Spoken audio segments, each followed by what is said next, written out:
Welcome to the Author's Corner with A.C. Campbell. Join us as we take a tour around the literary industry with interviews and features within and throughout the industry. And now, the show.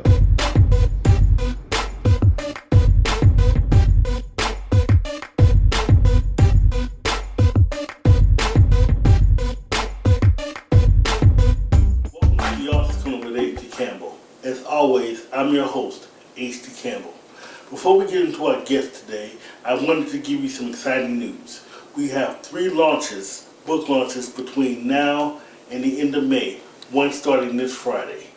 Hard Drive author J. Elliott Howard, author of Take a Walk With Me, his first book is now being reprinted under Hard Drive Publishing, Rewritten Lives. That's the first in the series, with Take a Walk With Me being the second in the series. He has wonderful poetry. He'll be branching out. He's doing different shows. Stay tuned for when I do teasers for the shows he's doing in different forums. Anything he's doing, you'll hear it right here on the Author's Corner first. So, he'll be first. Then I'll have a book coming out soon. And then I got another amazing author I'll tell you about here in a little while.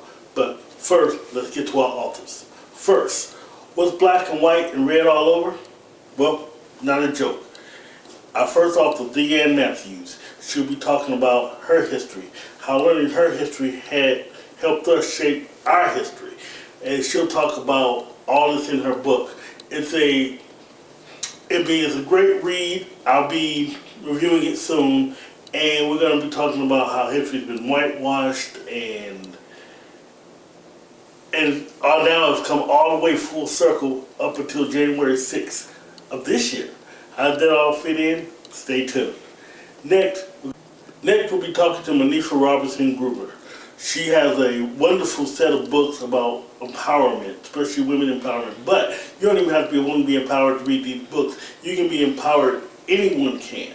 She has a women's conference coming up this Friday and a surprise with her books and the conference that you just have to see after the interview.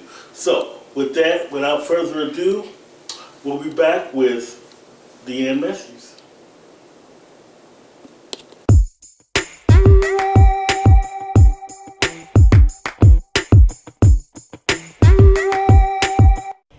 Just who is author H.D. Campbell?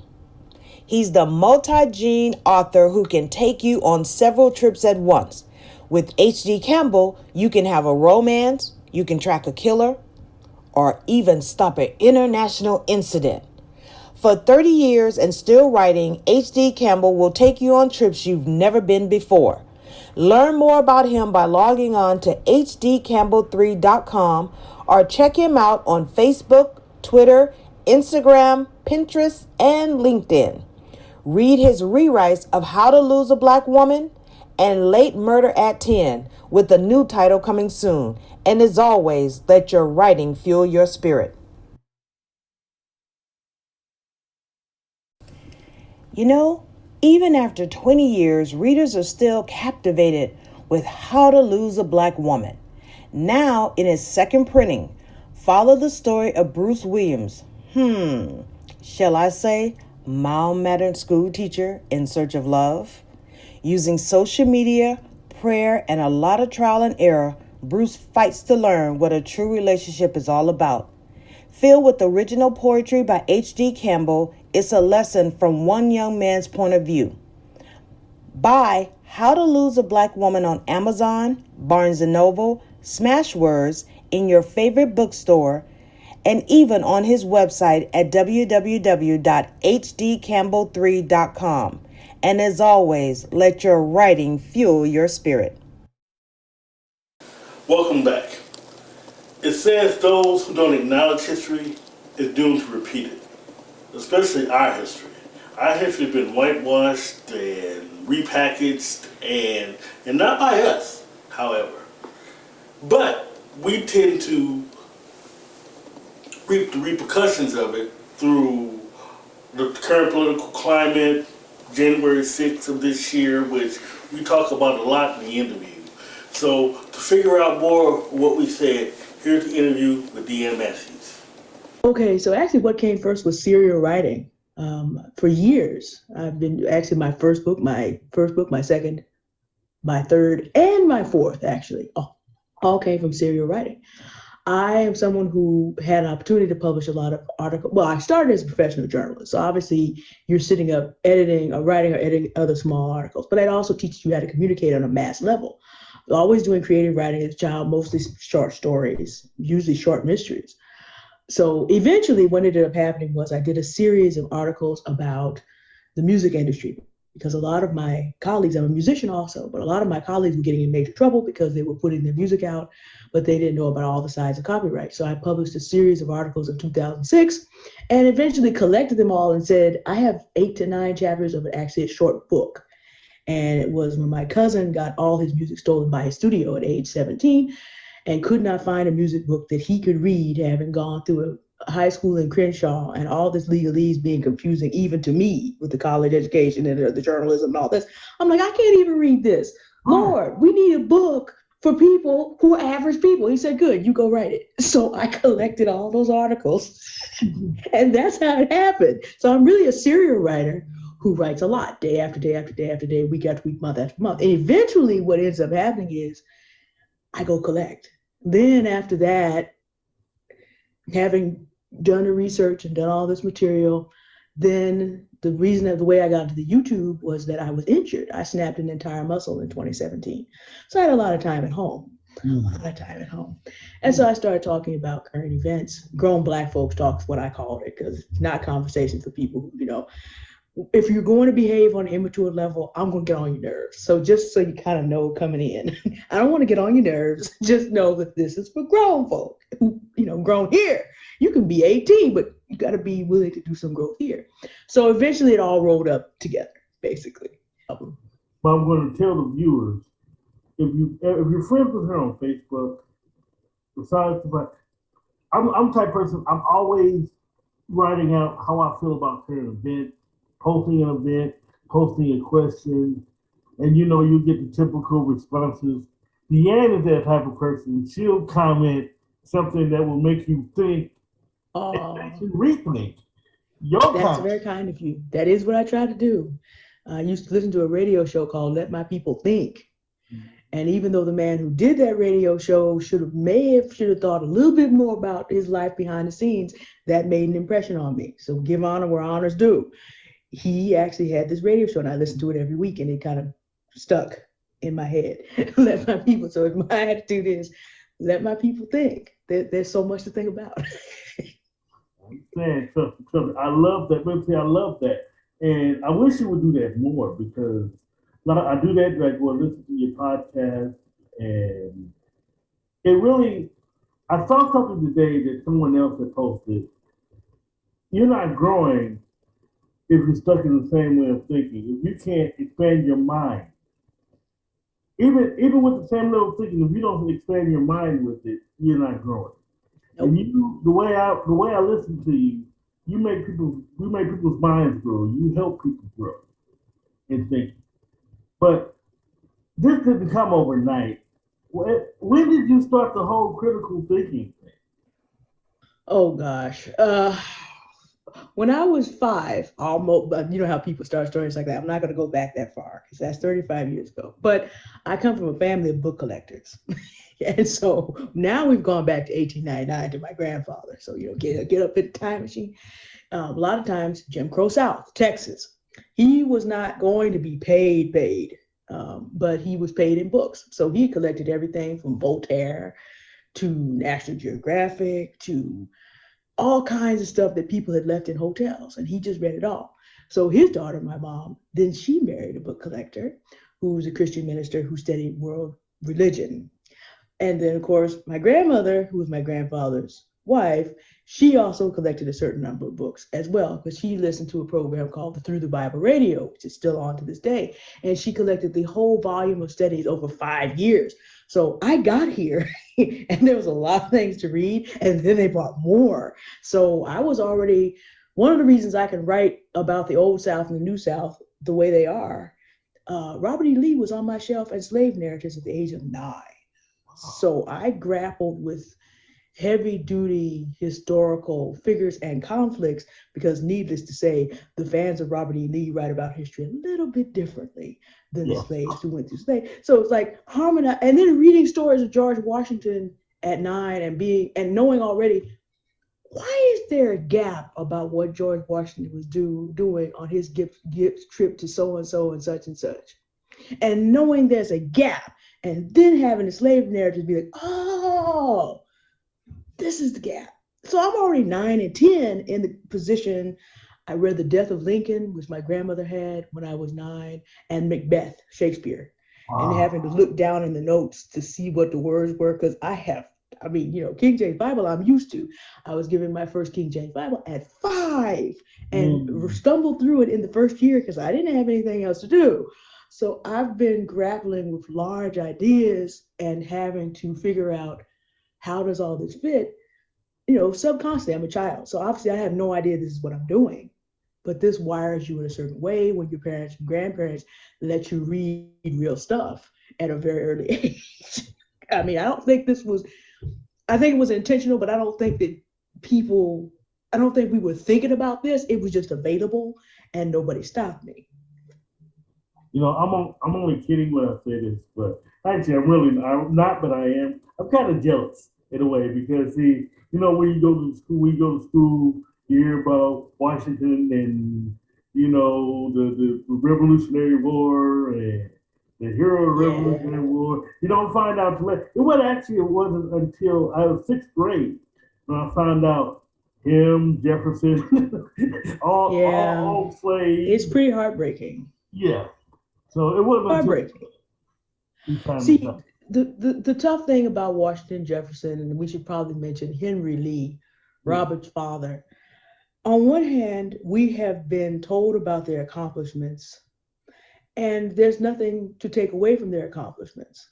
But unless their slaves had been at Mount Vernon, Monticello, and Stratford Hall, they wouldn't have had time to do those other things. So my attitude about it is, let's not take away the fact that George Washington refused to be king and that Thomas Jefferson used a document that eventually would be expanded, dangerously expanded. We all know what's happening in Georgia. But I'm saying the seed of being a nation that could actually come this far was planted by these men, but it was watered by the blood of our ancestors. And so tell their story, but tell the whole story, and we're not going to have a problem. If you suppress half the story, eventually you live long enough so that no one wants to hear one more word about George Washington. What we have going on in current events, and even in black, white, and red all over, is when things get to an extreme. Lied for a long time by not telling half the truth. Now no one wants to hear it and wants to go the other way. Well, that's because it was all the way over here. And then finally history turned and other people got to be in charge of their lives, and now it's all the way over here. We really need both sides of the story, but instead we're just swinging from one extreme to another. And that's not healthy for anybody. I apologize. My phone's going off there. All right, I know what that's like too. I turn my phone off. It's like, you stop it. But no, so before we get into your podcast, tell me a little bit about your books. Oh, sure. Well, the book that I'm really working on, the costume that I have on today, has to do with black, white, and red all over, which is actually my 4th book. This book is it's about a situation. No spoilers here. But here's the situation. Here you are, a conservative white man who wakes up in the morning and has to do something that conservative white men don't expect to do. The story of American history is basically white men have done what they wanted to do and everybody else had to react and survive how they could. No, your job as a conservative white male police officer with 23-year military record, honored veteran, is to get up in the morning and read the notice that a powerful newspaper is putting out the word to Virginia and the whole South in 2019 that, oh no, we're going to tell all the stories. And their request for documents for you about police brutality has been on your desk for 2 weeks. Ooh. You got to figure out what you're going to do. You're in conservative Southern Virginia. And a little historical note, the last capital of the Confederacy was in Danville, Virginia, which is a little bit south of Richmond. When Jefferson Davis was run out of Richmond talking about, well, we don't have any cities, so we'll be able to defend ourselves even better, his tail ran to Danville. And that was where they finally gave it up. Southern Virginia is more conservative than a lot of the urban parts and the northern parts of Virginia. So here you are, a compassionate Christian conservative. Yes, I made him an oxymoron by most people's standards. Has to figure out, if you are a Christian and you are compassionate and you see these records and what these Black people are complaining about over the last 10 years, what are you going to do? And by the time you figure out what you're going to do, what are your colleagues going to do? And are you going to figure it out in time? Hint, hint, clue, clue. Not all robes and all choir lofts are the color of their churches. And some people will be going in this book to big discounts for your loft to pick up whole new bedroom sets, all in white. If you know your American history, all you got to do is read the rest. No spoilers, I'm just saying. That's the situation in black, white, and red all over.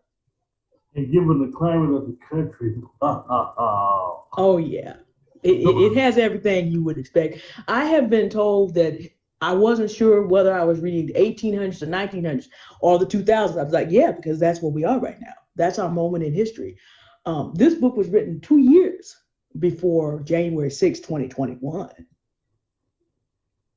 You know, if I had this to rewrite again, it would be even, this is not a harsh book. No matter who you are as a character, you'll find someone that makes you feel good about your life. You know, even if you are conservative, even if you are, there'll be someone there, and even the villains are handled with a certain amount of compassion. Although it's April, the fools of Black, White, and Red all over, they're coming this month. The fools are there. But even then, we handle them compassionately. If I had it to rewrite, post January 6th, no, patience is out. You know, the Confederate flag was kept out of Washington, D.C. Robert E. Lee got as close as any man ever did. Had he won Gettysburg, had he won Antietam, maybe he would have planted that flag in Washington, D.C. How we messed up and let that happen 156 years later? Excuse me, that's a traitor's flag. Yeah, I said that, Southerners. I'm sorry, but it is. There's no reason that that flag should be flying by the American flag, because we all know what was supposed to happen there. And Lee told y'all, put it away. And y'all didn't listen, see? And so we had to watch that flag of traitors flying to keep, as Alexander Stephens, Vice President of the Confederacy, gave in his cornerstone speech, that the cornerstone of the Confederacy was the perpetual servitude of the African in America. We all know what that flag stands for. We can all read now. And we let them plant that flag in Washington, D.C. and walk through the Capitol while it was urinating and defecating on the floors. So tell me that this is all over with? No, January 6, 2021, I don't think so. And if people are having a problem telling what year it is, then that's because it's having a problem in America figuring out what year it is. You know, what people are not realizing is what happened then is still happening, except it's getting worse. The pendulum is they're trying so hard. I think the most difficult thing about, I wrote this book largely as a reaction to Charlottesville, which was, Virginia. And to the credit of the people in Charlottesville, they were trying to get over it. They were set upon, the people in Charlottesville were trying to get over it. They were set upon by fools from across the country who are not ready to get over it. But that just told us, you know what, there's a lot of y'all. There's a lot of y'all. But this is the thing. Sin doesn't just go away. You have to actually repent and turn away from it. And even if you didn't commit the sins of your fathers, if you will not repudiate them and walk separately. Now, this book has a couple relatives of Robert E. Lee in it. And so they have to figure out, are we going to repudiate this legacy? Are there things in it that we can use? After all, Lee surrendered. Are we going to repudiate it?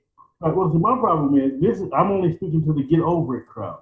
People don't realize that there wasn't that much time between slavery and Jim Crow. There wasn't that much time between Jim Crow and now. So we can't get over it. There's nothing yet to get over. Out of Jim Crow.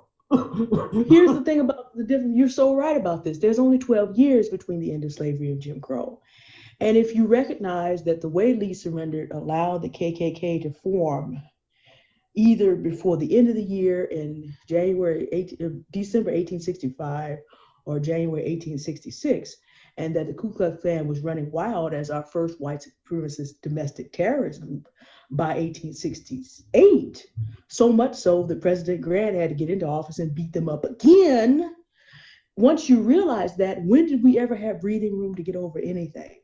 And lest we think that this changed in 1965, if you read your history carefully, Jim Crow held on, even in some areas of Texas, at least into the 1970s, because I know actual Black elders who have told me this, that the conditions didn't change. And then what the landowners did at the end, since they couldn't work these people to death anymore, they took the older ones and just put them off the property with nothing, just like it had been done a century before in the 1870s.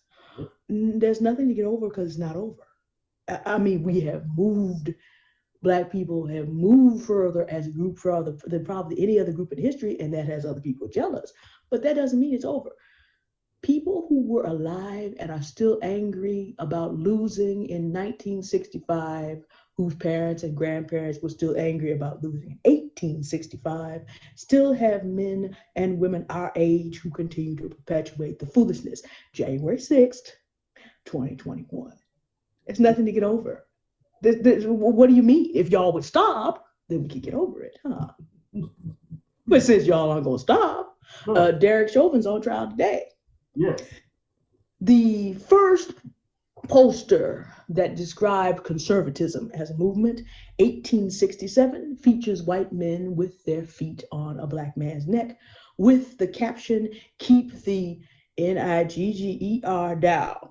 1867, Derek Chauvin just struck a pose, for those who know. In 2020, 153 years later, what you mean, get over it? Get your knee off my neck and we can talk about it. Amen. The people don't realize the times are still here.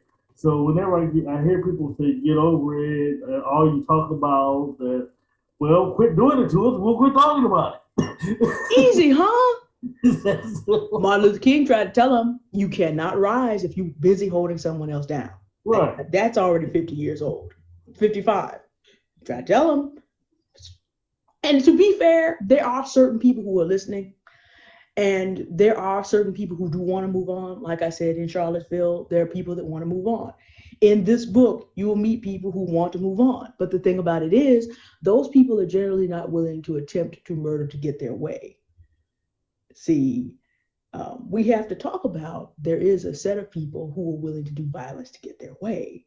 And generally, the people who want to move on are the more peaceful people. And so legal force has to have time to catch up, because certain people who have morality are not going to do certain things to get their way. So it's complicated. There's people who want to get over it. It's just that they're not going to take terrorist means to do it. No. That's the difference. You know, like I said, I'm really loving this conversation, really loving your book. And this actually spills over into your podcast too, doesn't it? Yes, I do podcasts around my book. The ones I've been doing recently take characters from the book and explore certain aspects of both Black community life and also just general current events. Because we're, like I said, we're only 3 months? We're not even 3 months past January 6th. So that's the biggest current event. But I could have done those same discussions the previous year, almost on the same level. It's just a higher level now, but largely I write about current events, just in a lot of different ways. Eventually, when I release my Civil War efforts, guess what? Because a lot of stuff's still going on, I am going to talk accurately about what I know about the Civil War. But at the same time, I don't see, Civil War hasn't really been that long either. Not no. even, it hasn't even been 200 years. Well, no, it's by 1861 is 160 years from today. Yes, the war started in April, I believe, and we're really close to that 160th anniversary right now. The surrender was April 9th, 1865, and that's not quite 156 years ago. But the other thing about that is people forget how long human lifespan is. And I found this out, and it was kind of a shock to me. I mean, I knew it, but it's just like, okay, so if you're 84 Or, well, okay, let's do this. If you're 80 and your father is 80 and your father is 80, well, 80 and 80 is 160. So there's an 80-year-old somewhere whose father had a young wife really late in life, whose father was alive, albeit a child, during the Civil War. Most of us are only 3 to 4 situations away, generations away from that. So no, this is long enough so that there was a book about Robert E. Lee written in 1963, and it was sourced from octogenarians who had known him as little children in Lexington. He would meet them in the fields when he was riding around, and they knew him because, they would see him riding around, and oftentimes he would stop and speak, and so they knew him. They knew who he was. So I'm sitting here reading this book in 2000 and something. It was written in 1963. Reading the accounts of people that actually knew the man, I'm like, that's no time period. That's just no time. It's just like there are plenty of living people. I'll give you another example. Jefferson Beauregard Sessions III. So consider this. Some Confederate veteran named his son after 2 losers, Jefferson Davis and P.G.T. Beauregard. And the P.G.T. Beauregard and Jefferson Davis did not like each other at all. So that's an unhappy connection. So he named his son Jefferson Beauregard Sessions, who then named his son Jefferson Beauregard Sessions Jr., who then named his son Jefferson Beauregard Sessions III. We know him as former Attorney General Jeff Sessions. But when you look at the policy that he enacted and his investment in private prisons, where mostly there are Black men, you understand that not only is it not that long ago, he restored mandatory minimums to make sure that no matter how small that last crime they catch a Black man on, you still gonna put in 20 years making 36% of the furniture. The Atlanta Black Star has a fantastic article about this, about slave labor in the U.S. to this day. Jefferson Beauregard Sessions went and added 10, 20 years to every term. And so even if it was a long time, you have to look at if it's still being perpetuated.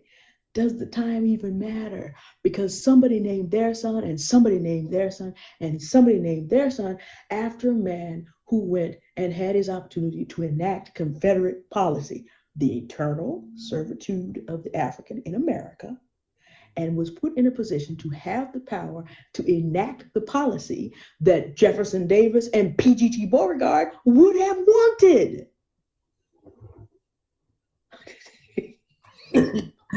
Hey. Look, all I can tell you is every time we get something, we repackage. When they get something, they repack, like you said, with the private prisons, with the knee on the neck. They're always repackaging something. That's a very good. I hadn't thought about repackaging, but you're right. That's a very common. That's what I'm talking about. The stuff doesn't go away unless it's actually repented of. And I'm not saying, because I had this conversation with a white man in discourse I had recently. He said, what do I need to repent of? I said, look, if you already have decided that you're not going to live as a racist, here's what you need to do. Stop supporting politicians who support racist policy. Support businesses that support fairness. Support politicians that support, and be fair in your personal life. That's actually enough. That's hard enough to do when peer pressure and also cultural pressure is pushing you the other way. If everything that you have ever learned has taught you that you get to live as a God on earth over everyone else, which is the whole point of only teaching half the story of Jefferson, Madison, Washington. The Greeks made gods of Greek men. The idea is if you're a big enough hero, you can join the pantheon. Well, if you kind of look at what young white boys learn in school, which is why it's so much harder for young Black boys, because no one invited them to the pantheon. Oh no, we can't allow you to think that you might also be, oh no. So you're not going to see Douglass and Henry Hallett Garnett and many others. Which is one of the reasons in this book I feature Black men in full agency. I come from the point of view of Black male victory. They are calling the tune, and a lot of what happens here would happen no matter what Ironwood Hamilton police captain chooses to do. 80% of what happens is going to happen anyway, because it's the idea that we need to feature ourselves, and particularly our men. That's a whole, I did a podcast about that. That's another discussion, but we got an imbalance about who's being put out front in our media right now. It is what it is, but we need to balance that off and see some Black male victory.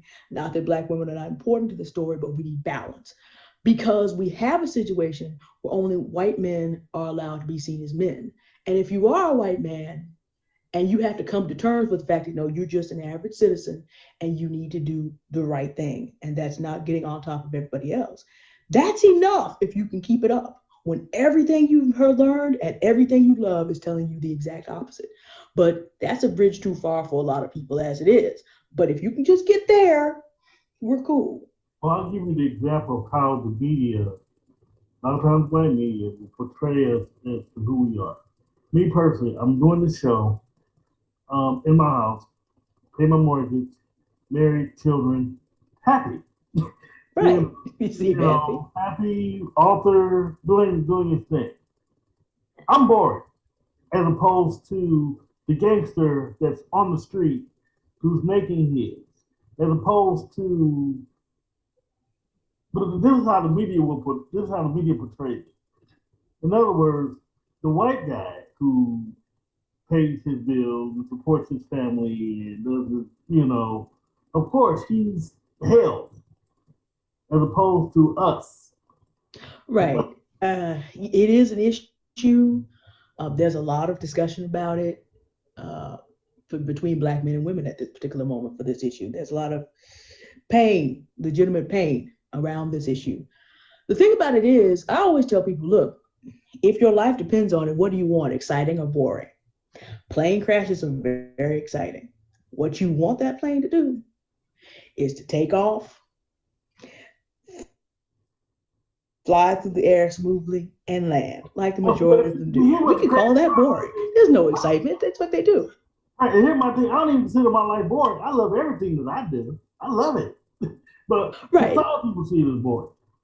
But that's what I'm saying. Even if that's your mindset, the first adjustment is, okay, before we even get to whether it's boring or not, what do you want? Do you want regular, dependable, and get you there alive versus exciting and deadly? That's number one. There used to be a crack house 5 doors down from me. Trust me when I say, there are plenty of people living an exciting lifestyle. Would you like to know how many people in my generation survived between that and gentrification? The only person still living here is me. Mm. So see, if you think it all the way out, then let's talk about, okay, is family life actually boring? No, if you love your wife and you love your children and we're all going through this human experience and you're working and you built something of your own, there's actually nothing boring about that. But people want to be instantly stimulated. And media has contributed to this. Not all parts, obviously you're not and I'm not, but there's a lot of idea that we need to be constantly stimulated. No. But see, again, you have to kind of get people to adjust themselves to, and then the other side of this is, okay, you're seeking excitement. I'm 40 now, but I've kind of been the same way my entire life. But I know a lot of people who are going to be between 40 and 50. And I've told some of them because they just made me mad. I said, look, at 45, this is what I'm going to be doing. At 45, you're going to wake up and realize that because you wouldn't attend to it and you try to live an exciting life, you're about to be 60 in 15 years and you ain't got nothing chasing excitement. Meanwhile, by the time I'm 45, 50, get all these books published, I'm going to then go do all the stuff you're doing now and not have to be worried about it, because I live a boring life. But the time that you spend boring, putting a brick on a brick on a brick on a brick on a brick, is not terribly exciting. But if you want to have a house, you're going to spend some time doing that. Exactly. But this is what people don't understand. Things are built in peace. Things are built with regularity. But we also have people convinced that they can't build anything for themselves. And unfortunately, if you don't believe that your life will permit you to do that, it's very easy to fall into, what are the kids saying now? YOLO, you only live once. So go do something stupid. Well, according to my Bible, that's not correct. You're going to live twice. The question is where. But beyond that, since you only live once, chasing intense experience seems to be the best way to live it. Yeah, but see, here's what you don't know. What if you live to be 85 anyway, because your genes are strong, but you're living with all the consequences of all that silliness? Because that can happen. 85, I 75, 85. I had a cousin, I can't get into it, but he lived to be 84 with all that. See, you're gonna want to be quiet and peaceful by the time you get out there living with all that trust. But some people won't know till they experience it. So we just have to be patient. But time starts turning after age 40. Some people who are calling you born today, let them live a little bit more. Like our ancestors say, keep living, child, keep living. They'll get it. One of my biggest fears is a child. Because I've seen so many people in my neighborhood do it as a child. They're 50, 60 years old talking about what they could have done, or, look, I'm Yeah. going to, or I'm going to do, they don't end up doing anything. Me, I wanted to make sure I build a foundation, at least for myself. Then I end Right. up with family, and then I'm building a foundation for them. Right. A lot of probably my worst fear is regret too, because I don't want my family has longevity. We have numbers of members that lived into their hundreds.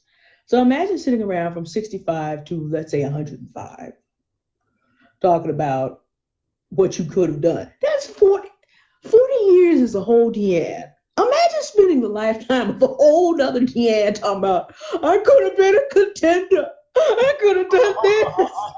I could have done that. 40 years. 40 years. Who does this on purpose? And people don't do it on purpose.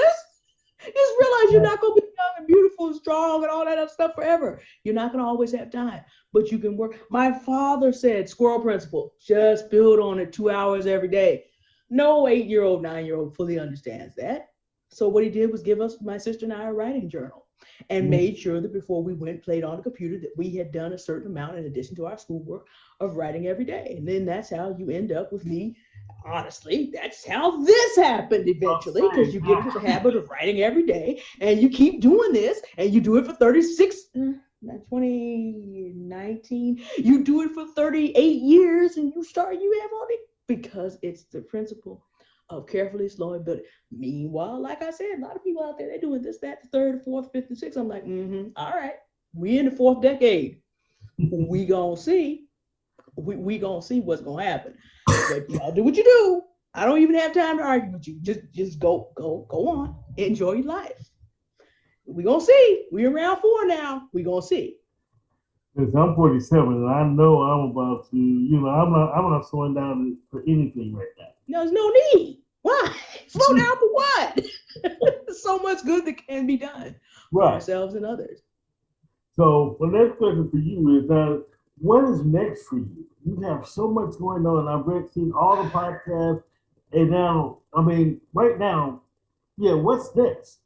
Well, who was it that said this? Author Robert Kiyosaki said, if you do things that you're supposed to do, you can live in a world of too much opportunity, and then you have to make certain decisions. Then there's also life. Although my family has longevity, my parents have now lived into their 8th decade and 7th decade, respectively. So in the back of my mind, I know that eventually I'm going to have to give them more time. We had a very hard time in my area. They didn't open the gates on vaccination. And since both of them have some, in addition to age, have some conditions that would suggest worse outcomes, I had to take a week and just drop what I was doing and make sure that their healthcare needs and work through this horrific online project. I'm sitting there going, I am 40 years old and fully versed on the internet, and this is beating me up. Shout out to all our Black seniors who have to navigate this alone. God help them all. Anyway, when they require more time, that's always kind of up there. That has to be. So that's in my future somewhere. Right now, I'm writing serially still every day. I'm on a writing platform called Peak D, which is on a blockchain called, Bitcoin's a little brother down here, Hive. is on a blockchain. I write there every day. It definitely pays some bills. Well, it's actually accumulating because I don't need to pay bills. So I do that every day, a certain amount. I have enough material for the sequel to this book already. So I got to go back and look at it again. It's coming in at twice the size of this one, and that's too big. So I've got to edit that. I live that you got that together. Yeah, with enough current events, I'm almost, I believe you. Yeah, hey, there's plenty of material. I mean, I've actually had that for a while. I have enough material for 5 of these written before this year. I haven't even started responding to January 6th officially in a large format yet. But I have a lot of material. And again, because they're coming in twice this size, and this is a good size for most people, I've got to do a lot of editing and bring that down. So it's not ready to go yet. And of course, that gives me a chance to add things based on January 6th.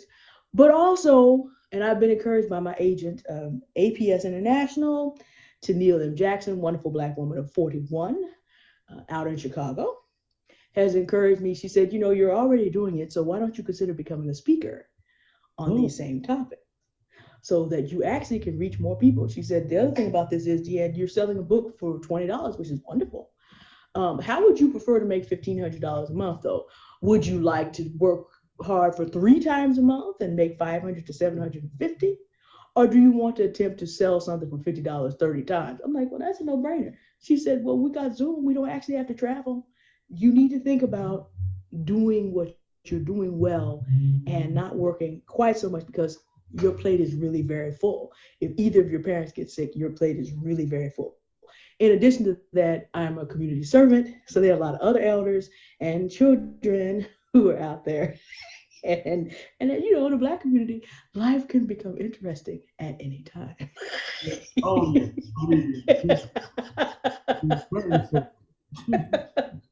Anytime. So, but right now, working on a second book, writing every day, trying to survive COVID like everybody else. But probably next, after the summer, we put out The Posture of Innocence, which is another look about how certain people are allowed the posture of innocence, but they don't have the actual presence, and how it all comes out. If you thought the first book was interesting in that respect, I don't know if you've read to chapter 9 yet, but imagine the character featured in chapter 9 let loose upon an entire structure and just let loose there with all his magnificent Lee ability. Oh boy. I'm gonna say I'll be doing a review of this soon, so I'm gonna definitely let you know. Okay, I really do appreciate that. If you let me know in advance, I'll let my following on Facebook and on Hive know about it too. Oh, I will most definitely. So my next question for you is, how can we know you? How can we see the podcast? How can we buy your book? How can we get to know you personally? Okay, so in knowing me personally, that's actually very hard to do on social media. I'm something of a private person if you got to follow. But if you want to know what I'm doing and thinking from day to day, there are a sufficient number of podcasts. I am on Facebook and I'm also on YouTube. And so if you go to my YouTube channel, you'll find Miss D's reading list where I'm talking about different books. And I may add some other books that I'll be reading as well. But all of these are on Miss D's reading list. So these are easy to find. And when you post this show up, when I see it, I'll add these links to the comments so people can find them. This is also available on Amazon, so you can get it there. But if you'd like a signed copy, while I'm doing the March and April reading series, I also will be doing signed copies. So if you put it on Pay Me by PayPal, it captures your address, and I'm able to then sign these and then go to the post and mail them to you first class. So right now, signed copies are be available, I would say probably through the end of April.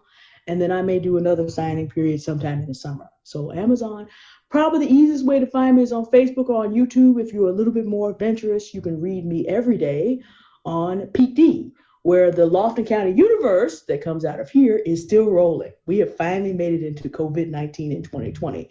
I'm just serially writing because that's what I do. But if you want to read me every day, Pete D, that's PEAKD.com. You can find me there every day, sitting up smiling. And it's easy to find. You go to a certain free writers community, and I'm there every day. Awesome. Now, this is the part of the show where I give my writers the final word. You can give advice, give shout outs, Anything you want to Okay. say? The floor is yours. Well, first of all, let me close by saying thank you very much, Mr. Henry Campbell of the Author's Corner, for allowing me to be here. Shout out to my cousin and your friend, Miss Angela Moore, who gave us the connect so we Yeah. could be here together. And thank you to all those who are, of all the stories that we tell. Understand this: a Black man, a Black woman saved the Republic. Just so that people know, Black victory stories are not just in the books. No, Stacey Abrams and Eugene Goodman together saved the Republic. And if you look back in history, all the way back to Crispus Attucks, all American victory is our victory. And let's not pass over the United States colored troops. So, who actually both Abraham Lincoln and Ulysses S. Grant said were the reason that they won the war. 180,000 men who were not acknowledged. But this is actually what's going on. So, every victory of American freedom and justice is our victory. Don't be put off. Don't be discouraged. Don't be distracted. Stay on point. We got this. And if we don't got this, nobody does. To learn more about Deann Matthews, go ahead and buy her books at Amazon. You can also contact her through her YouTube channel where you can get all of her podcasts and more. So, check her out. She has a lot to say. In fact, she is so, I don't want to say woke, but she is just so, she is so knowledgeable. She's just a person you would love to just sit down and just have a conversation with about this particular subject. We just talk all day. And I'm a political junkie, I know. So when we come back, we're going to talk about empowerment with Monifa R. Do you need editing and formatting services for your manuscript or document? Go to HD Campbell Productions, who will offer professional services and reasonable prices.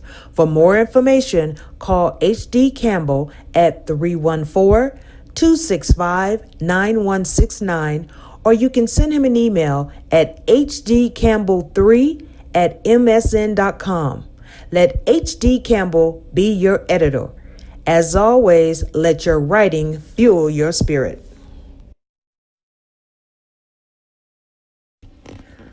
By Late Murder at 10 by H.D. Campbell. Former investigative reporter Mark Alexander thought his life hit a slump when a mass shooting results in the murder of a controversial news anchor. Can Mark get out of his head long enough to crack this case? Well, I'm not going to tell you. You'll have to get your own copy of Late Murder at 10 on Amazon.com and coming soon to your favorite bookstore. Welcome back. Our next interview is with Monifa R. She is very big on empowerment, especially women's empowerment.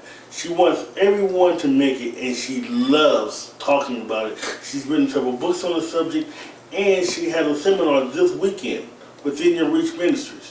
And before I continue, there's a surprise coming up at the end of this interview regarding that. So here it is. I always want to start at the beginning. First, before you start at the beginning, tell me just a little bit about your event. Then we'll go into more detail later. Okay, awesome.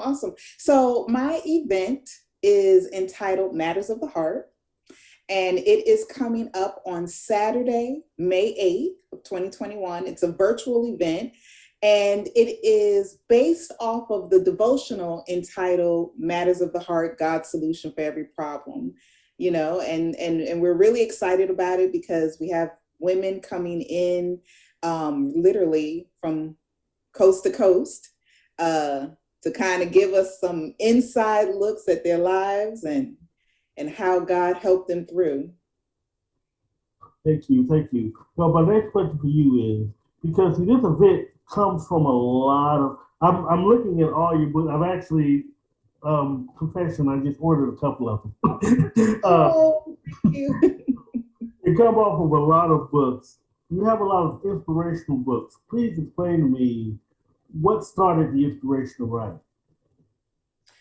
Oh gosh, to be honest with you, HD, I never, when you're growing up, you say, okay, you make your list of what you want to do when you grow up. I want to get married. I want to buy a house. I want to have 2.5 kids, and I want to have this kind of car. I promise you, being a writer was never on that list. Mm-hmm. Never on the list. And the first book that I wrote it out of my own personal pain. And I wrote it I didn't even intend for that to be a book. I really just wrote it, just kind of trying to get my emotions and my feelings out. And then I was like, oh, maybe this can help somebody. And then I was like, oh, maybe this can help a whole lot of bodies, you know? So really, you know, the inspiration really came from, for all of my books, if not most of them, really came from different pain that I had encountered in life. It's just so interesting. It's almost like God was like, okay, yeah, we'll let her go through something so she can produce something. And I mean, that's literally just how it always has happened for me. So can you go over to my audience the book that you've written? Sure. I have written Change Beyond the Pain. This is what that one looks like. I also have Change Beyond the Pain workbook that goes with that. And I don't have this one in front of me right now, but I have a book entitled Eagle Vision. And I also have Matters of the Heart. So 4 books. Yes. So what kind of issues can I have where I would really need to buy your books? Any issue, to be honest with you. So let me tell you. So Change Beyond the Pain, that one came about when my father passed away from pancreatic cancer.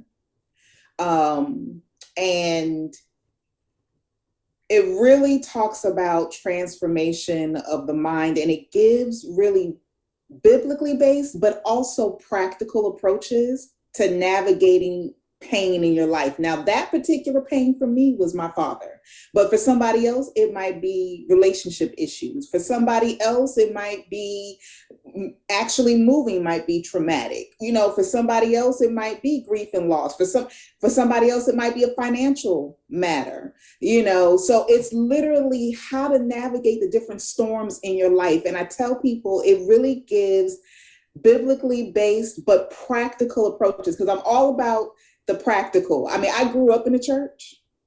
And one of the things that I always hated was people just saying, oh, just pray about it. Just pray about it.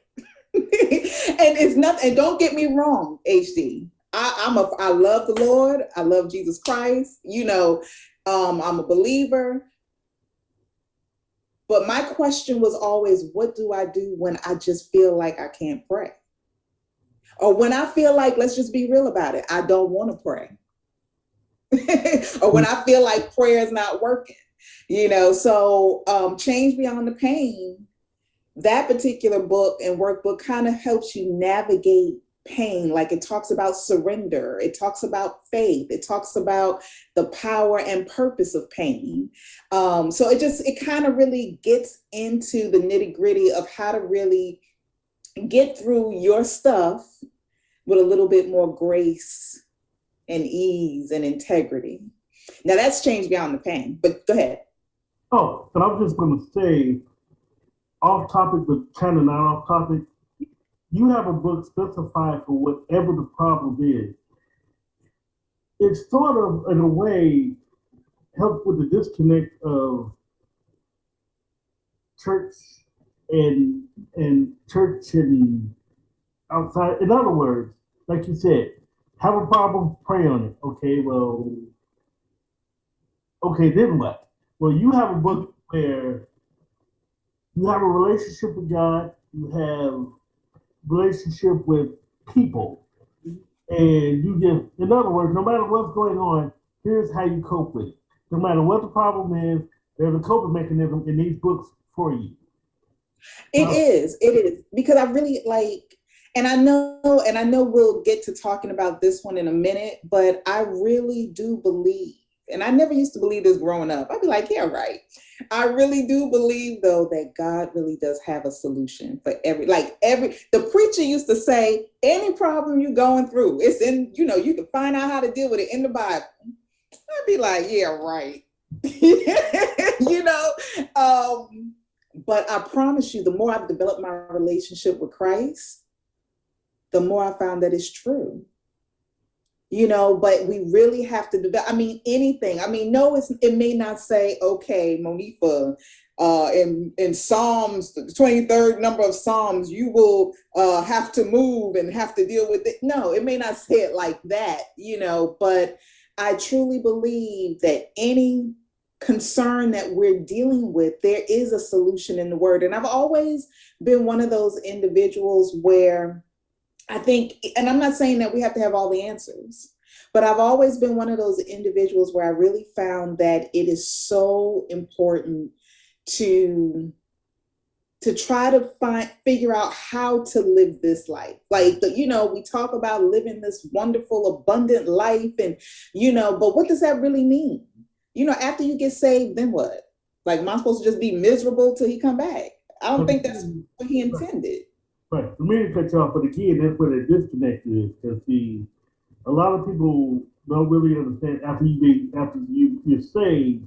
All right, then what? Because thing is, you get baptized, and then you go to church the next Sunday, like it's just a regular. Okay, I'm here. I've arrived.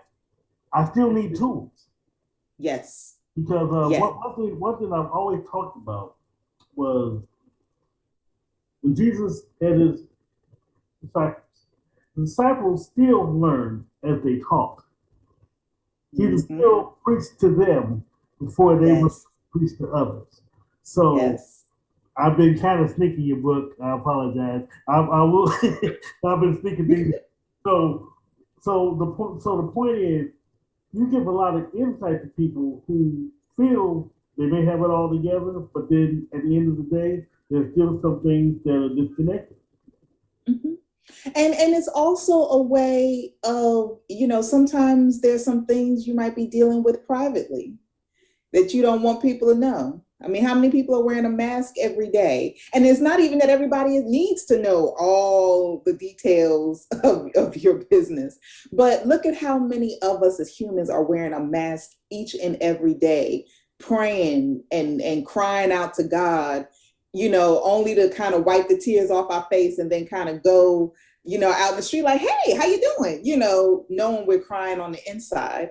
And so that's, I really think, like you said, the practical tools is what's so, so important. So important. Even when I wrote Eagle Vision. Now, Eagle Vision speaks more to things like character, integrity, being able to navigate the storm. Because what I did was in Eagle Vision, I actually studied the eagle. And I actually asked the reader to compare themselves to the unique characteristics of the eagle. Mm-hmm. And to see where they are in their life, whether it be career-wise, personally, spiritually, as it relates to these characteristics. So for example, one of the unique characteristics of the eagle is their vision, right? They have, we have eyelids. So, when we blink, we don't really notice it because, it's just so normal to us. But for that millisecond that we blink, we really can't see. Right. Your eyes closed. And but the eagle, they have eyelids, so to speak, but it's a clear membrane. That clear membrane does what our eyelids do, which is kind of clears away the debris on the eyeball, but it's clear. So basically the eagle never really loses vision. That clear membrane is going across his eyeballs. So I asked the reader, when we talk about vision, how clear is your vision? Your vision for your life, your vision spiritually, your vision in your relationships, your vision professionally. What's going on with your vision? So like that's just a little snippet. You know what I'm saying? Go ahead. What were you going to say? Number one, I did not know that about the eagle. That is awesome. And number Yes. two, I can see how it equates to our life. And see, it is so beautiful.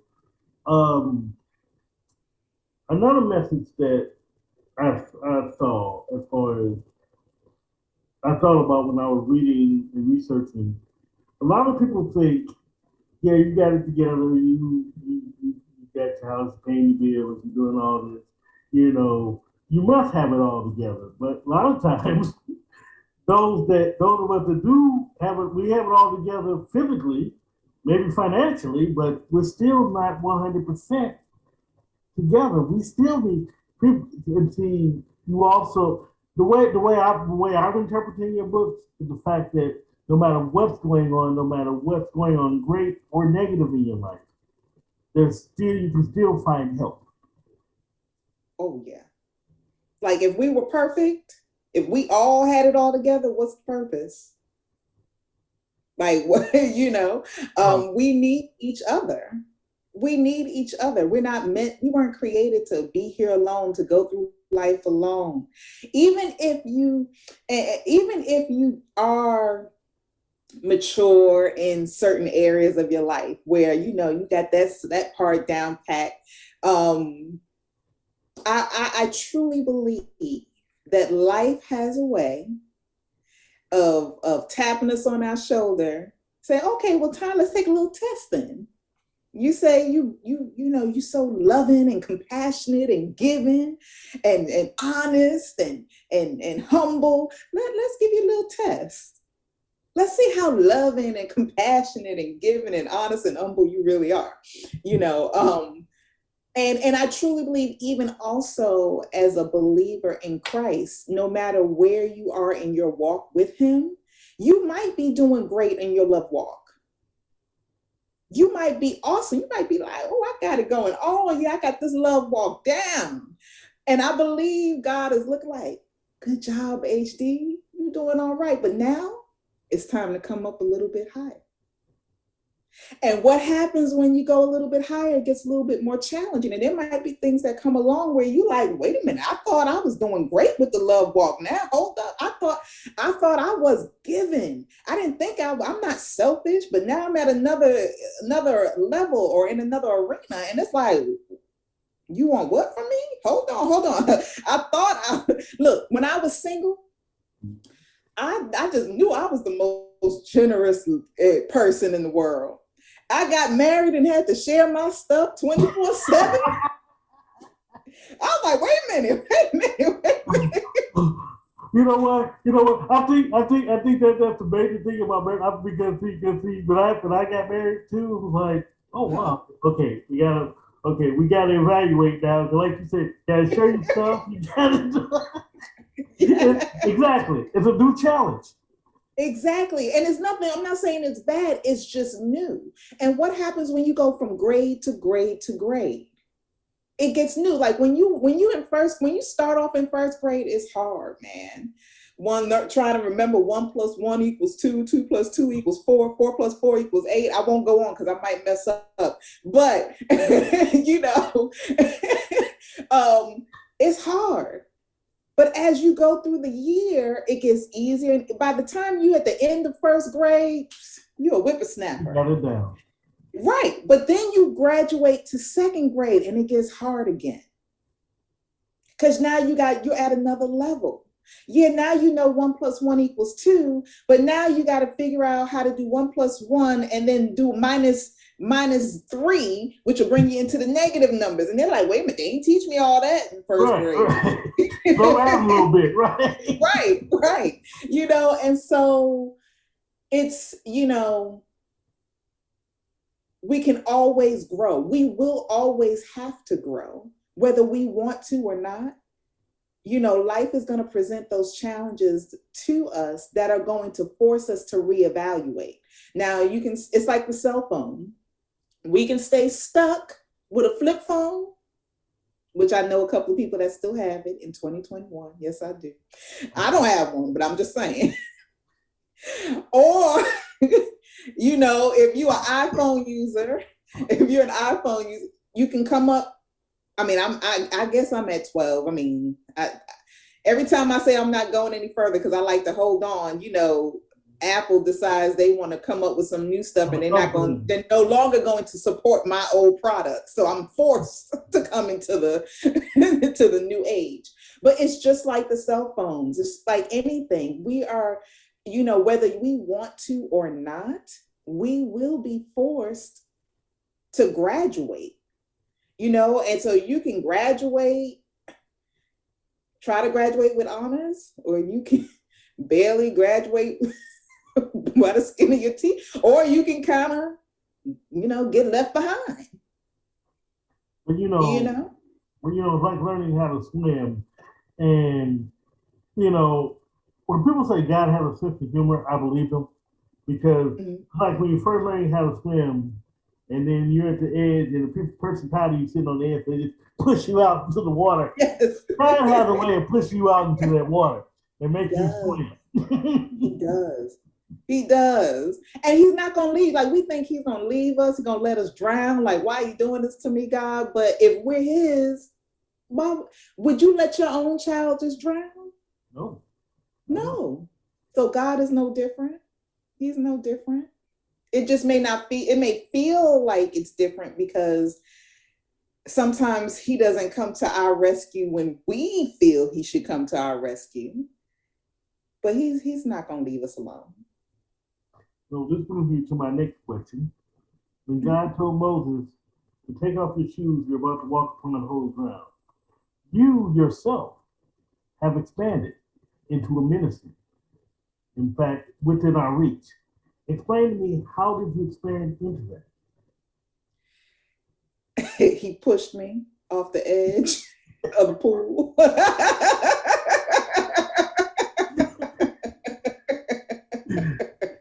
I mean, that's the simple answer. I mean, if you want me to be honest about it, but he does that to all of us. Don't feel bad. You're not alone. Like anybody, it's a walk. I can't even sit here and say that this is something that I've embraced so easily all the time. I constantly just want to make sure that whatever I'm doing, that I do it according to his will, that I'm aligned with him, his purpose, his ways.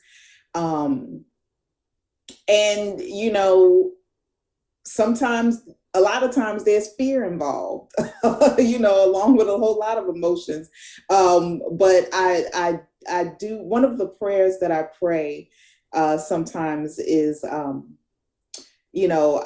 only asking God to, speak to me, give me instruction, lead me and guide me, but also to give me the courage and the strength to do whatever he wants me to do. Because you can hear from God all day long, but if you don't act on it, it's like null and void.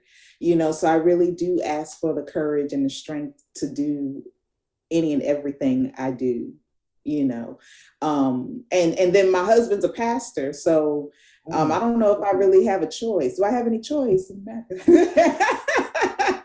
that sense of humor I told you guys had. Not only are you married to a pastor, now between your husband and God, you definitely getting pushed. You're getting pushed out there in the deep end. Exactly. I don't even think I had a life jacket on. Did he even give me a life jacket? He said, watch this YouTube video on how to do the backstroke, how to do the butterfly, and then I'm just gonna push you. Now make sure you watch the YouTube now. If you don't watch the YouTube, you're gonna be in trouble. So now you're out there in deep water, but it's helped you because now you have other people out there who are about to enter deep water whom you can help. Yeah, and honestly, that's actually one of the chapters in my book, Change Beyond the Pain, is about, the power and purpose of pain. I think once we recognize, like truly recognize that this is not just about us, our perspective changes, our mindset changes, and it takes us to, it allows us to push through. It allows us to push through whatever we're going through, knowing like there were times I would go through certain things. And I promise you, even in the middle of my tears, I would say to myself, oh God, I can't wait till this is over so I can help somebody else, so I can help somebody through this. Because I know if I'm going through it, I can't be the only one. Even if I never meet the other one that's going through it, personally, I can't be the only one, and so you're right. Your mindset has to change. Your perspective has to change to knowing. I think when we understand that there's purpose, even if we don't understand all of the purpose, even if we haven't grasped how much power there is behind all of this, if we can just kind of begin to even slightly comprehend that there's more to it than what meets the eye, than what the enemy is trying to actually show us. Like we'll be gung ho, we'll be on fire, we'll be crying, like it'll be raining. We got the umbrella up and we still going in the rain. We'll be crying, but it's like, we can see, may not feel it right now, but we could see, the rainbow at the end of the pot of gold, or the pot of gold at the end of the rainbow, kind of thing. So yeah. So now, my next question is, so now you got Within Your Reach Ministries and you're helping so many with your book. Tell me more about your conference coming up. So, like I was saying, the conference is based on matters of the heart. It's a devotional, God's solution for every problem. And really, in matters of the heart, it's probably about 40 different emotions, anything from the stuff people always talk about, like, oh, I'm mad, I'm angry, I'm sad, to suicidal thoughts, to feeling vindictive, to feeling jealousy. And it really takes all of these emotions, and it kind of begins to give you a surface view of how God can actually help you through each of these emotions, no matter what it is. And it gives you, like I said, again, a practical but very biblically based approach to showing you, like, oh, if I do this, then this can happen. See, part of the problem, I think, it's not that, there aren't real problems. It's not that we aren't going through real things. But part of the thing is, I think we know more than God. And I mean, it's maybe a tough pill to swallow because, especially if you're a believer in the church, I don't know more than God. God knows all. We got all these cliches, HD. We got all these cliches in the church. But the truth of the matter is, anytime we don't fully trust him, anytime we, and I even say this in the book, when we stop using God as a resource, and start utilizing him and seeing him as the source, then things will change. And a lot of times, and I'm not saying that we're doing it on purpose, but a lot of times we're really looking at God as a resource. Think about it. Think about how many times you might have said, oh, I done did all I can do. I'm just going to leave it in God's hands. Well, shouldn't we have left it in his hands in the first place? I mean, shouldn't that have been the first thing we did, put it in his hands? He should have been on the whole journey. Hello. No, seriously, it's just like me. It's just like me. Okay, got all the work done. Now I'm just gonna make this the next guy finish it. It's like, well, yeah. Why wasn't he involved in the whole in the first place? It could have gotten done sooner. Exactly. And so, matters of the heart. And, it also, one of the reasons I love matters of the heart is because, I truly believe that it speaks to, I really believe it has the ability to speak to people who are going through things that they just don't even want people to know about. Like, you can go ahead and get your Matters of the Heart devotional and find something in there that you didn't want nobody to ever know about. You know, something that you've been thinking, lust, you know, envy.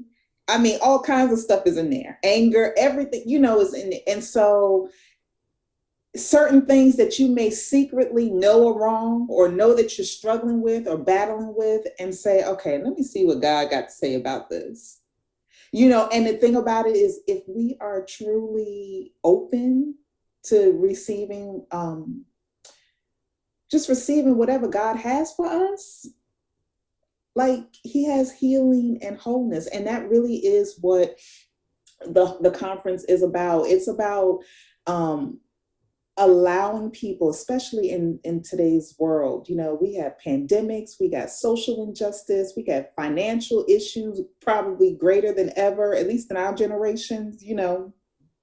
And it's about allowing people to kind of come together and be inspired by the speakers who are going to come forth, who are not just going to talk about maybe an issue in general, but also give an example from their lives about really how God helped them to navigate their way through certain problems.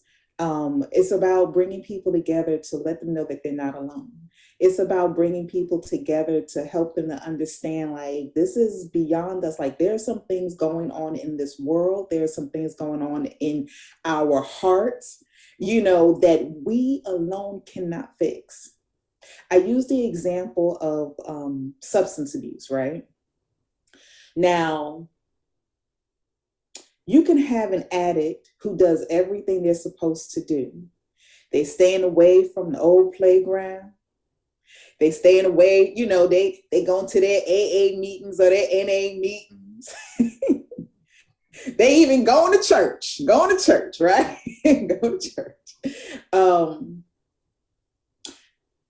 But at the end of the day, and I'm not saying they shouldn't be doing all those things, you know, there's things we have to do. But at the end of the day, it's the power of God that's going to remove that craving. You know, and so I think it's so important for people to understand that, look, without God, we are powerless. The only reason we have any power is because it's the power of him that's working through us. The only reason, and I think because this world is so chaotic, it's hard for us to see that there could be healing, that there could be wholeness, that there could be freedom, that there could be life, because that's all we see. We see the opposite. You know, we feel the opposite. And so Matters of the Heart, the conference, is to kind of show people that there is light. There is healing. There is wholeness. You know, and that's why I tell people, you know, kind of as a subtopic, you know, come with us as we journey through the lives of real women who, I mean, men can show up too. I'm not against men, I love the men. But come with me as we journey through the lives of real women who had real problems, but overcame because they serve a real God. It's not about us. And I think that once we really, really get that, oh, we'll be on to something. It's so beautiful.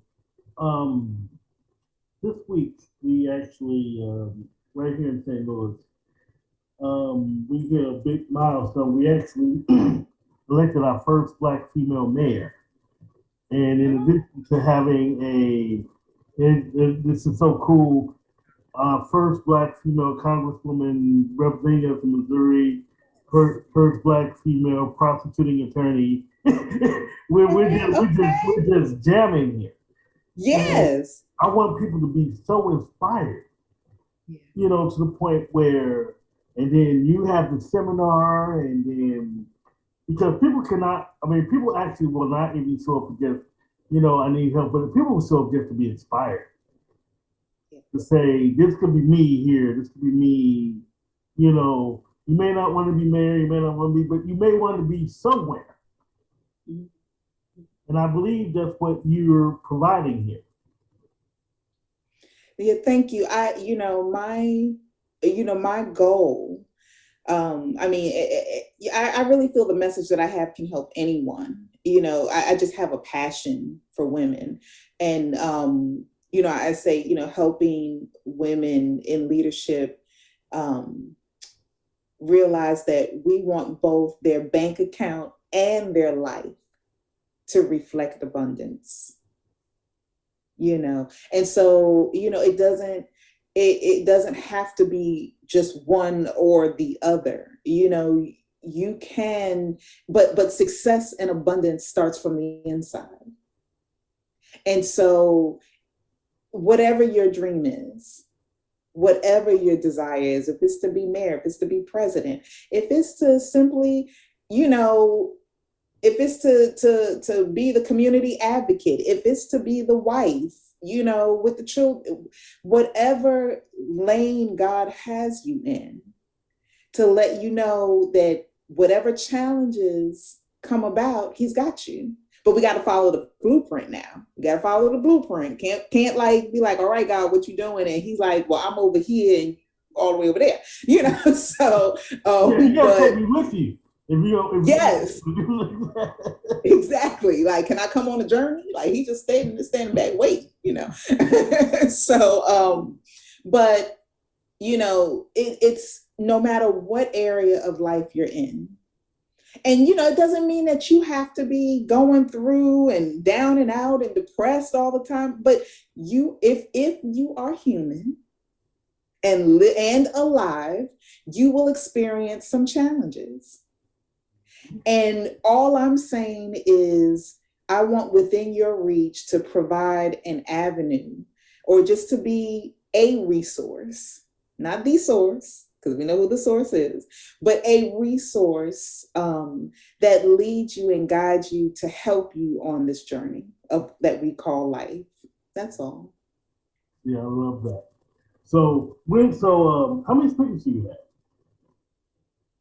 Oh, we have 4 speakers plus a musical artist. I mean, I'm so excited because we have Dr. Kendra Norman Holmes, who's a national best-selling author. I know you in this industry know the name well, and all our readers out there know the name. I am so excited. She's a pastor also and a relationship coach. I am so excited to have her on. Before you continue, do you have a seminar for jealousy? Because I'm kind of jealous right now. That is awesome. No, hold on. Let me find out what page it's on here. Hold on. I'm gonna find it for you. Hold on, HD. Hold on. Uh-oh. So jealousy, page 73. Okay. 73. And I actually just bought that book, so yeah. Okay. Awesome. I'm sorry. But yes. Yes, she's gonna. I mean, I'm so excited to have her on. And can't wait to see how she's going to pour into the lives of others. We also, and she's out of Georgia. We have Pastor Paula Lee. She is out of North Carolina. I am so excited to have her. As a matter of fact, well, there's more information, I think, on the website, but most people will probably see the flyer. But we have Pastor Laura Lee out of North Carolina. She is going to give an awesome word. So oh my goodness, she has such a wonderful spirit. I can't wait for her to tell her story. Okay, and then we have Marlene Barba. Okay, and she is out of California. She's out of California. She'll be joining us from California. Phenomenal story. I mean, I promise you, every time I hear her story, tears well up in my eyes. I mean, she's going to talk. I'm not going to tell her story. I mean, you could probably Google her if you wanted to, but I mean, she's going to touch on some heavy stuff like suicidal stuff, abuse. I mean, she's got a testimony that'll even make the believer fall on their knees and be like, all right, Lord, I'm coming back if I done turned around and went the wrong way, And then we have Lisa Arundel. Most people she's an actor. Most people probably know her from Medea's Family Reunion. She's the one that married Boris Kojo, I think, at the end. I don't know if you Yes. saw. I'm sorry. Yeah. But yes, I mean, when I tell you Lisa, you know, I've connected with Lisa on another project before, and her spirit is so pure and so genuine. And I mean, she just captivates you and pulls you in. I mean, she just makes you really reevaluate your life, just with simple words and just with her presence. I mean, awesome woman, awesome woman.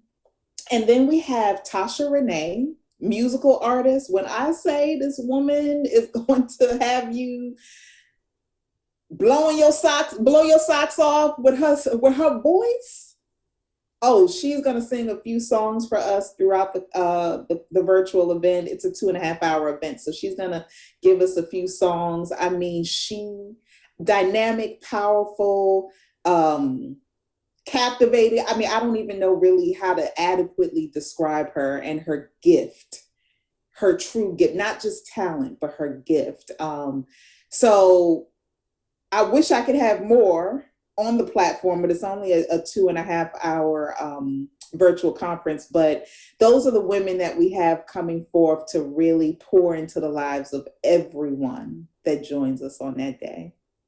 Beautiful. Now tell my viewers when they can, when is the event and how can they be a part of it? Okay, so the event is virtual and it will take place on Saturday, May 8th, 2021 at 10 a.m. Eastern Standard Time. So from 10 a.m. to 12:30 p.m. Eastern Standard Time. They can actually go onto my website and purchase tickets at www.withinyourreach.life, withinyourreach.life. You could probably also find tickets if you hit me up on Instagram. The link is in my bio. And my Instagram handle is WYR Inspires. LinkedIn, Facebook, but yeah, you can go to withinyourreach.life, LIFE, and get tickets there. And we're offering we want to make it reasonable for anyone to come. So the tickets are not astronomical. Tickets are $25 per individual. And if you do have a group that wants to get together, whether it's a church group, a book club, just a bunch of girlfriends, just do it safely. We're in COVID. We do have a group rate of $199, and that is for any number. So if you have a group of 500 people or 5 people, 500 people, you pay a penny each, So yeah. And you can be at the comfort of your own home watching. So yeah.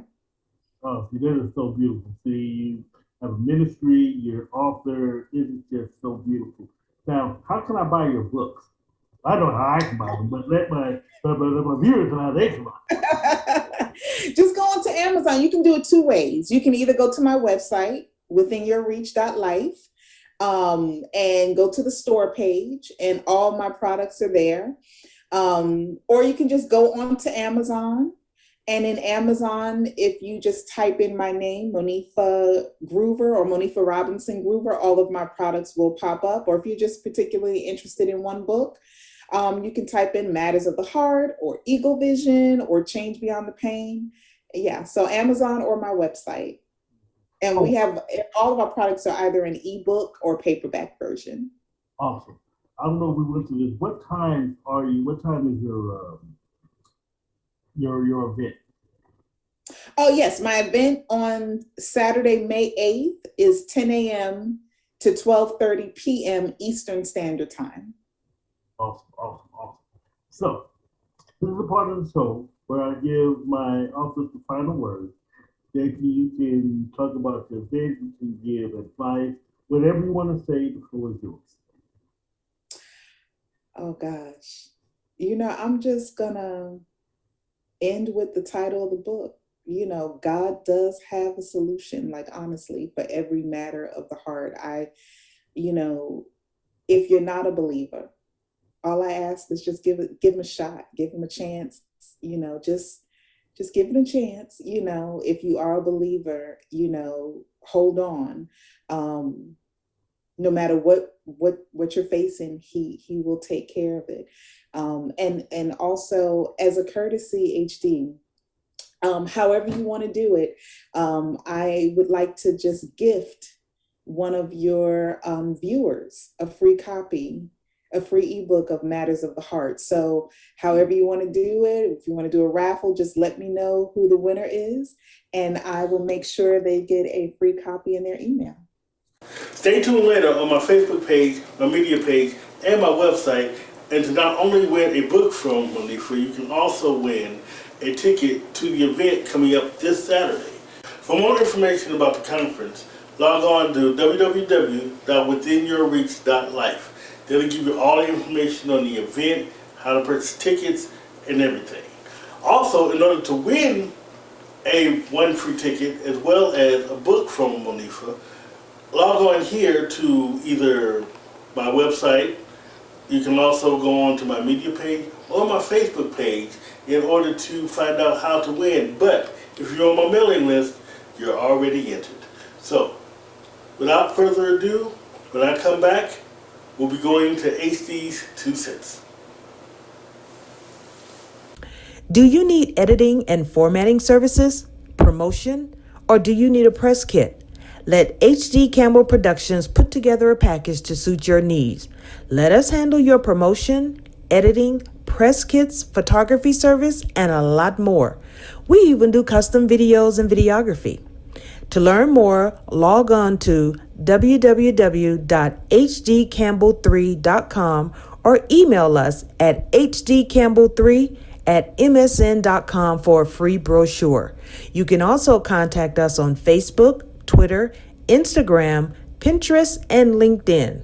We guarantee professional services at reasonable prices. Check us out, and as always, let your writing fuel your spirit.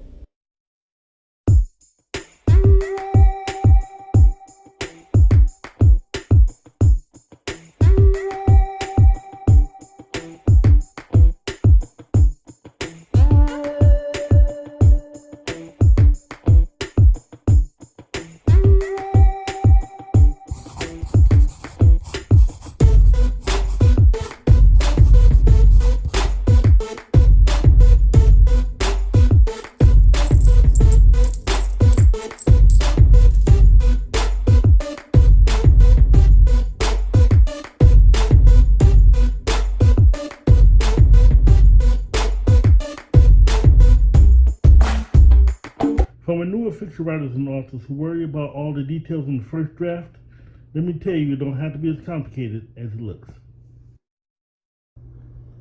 Some new writers, when they start penning their masterpiece, find themselves slowed down with too much information in the beginning.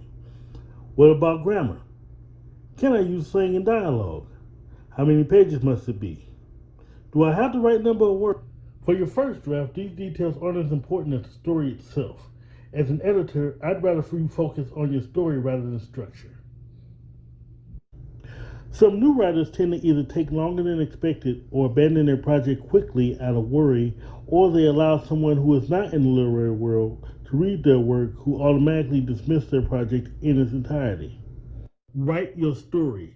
Get it done first, then get it right. Then, when you find an editor you're comfortable with, that's how you get it right for the final time, to get your final draft in. A work of fiction don't go by the same rules as an essay or an article. Yes, there are rules, but with the right editor and time, you will learn those rules. So until then, write the story.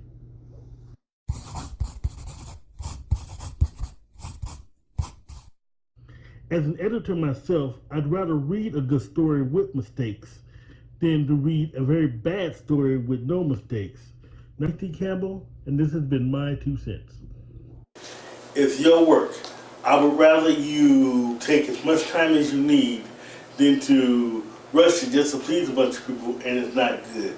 Your work is only as good as the time you take on it. And I'm just glad you liked the 2 cents. So, that's it for the Author's Corner. Stay tuned next week for when we have 2 more authors with a bit more surprises coming at you. So,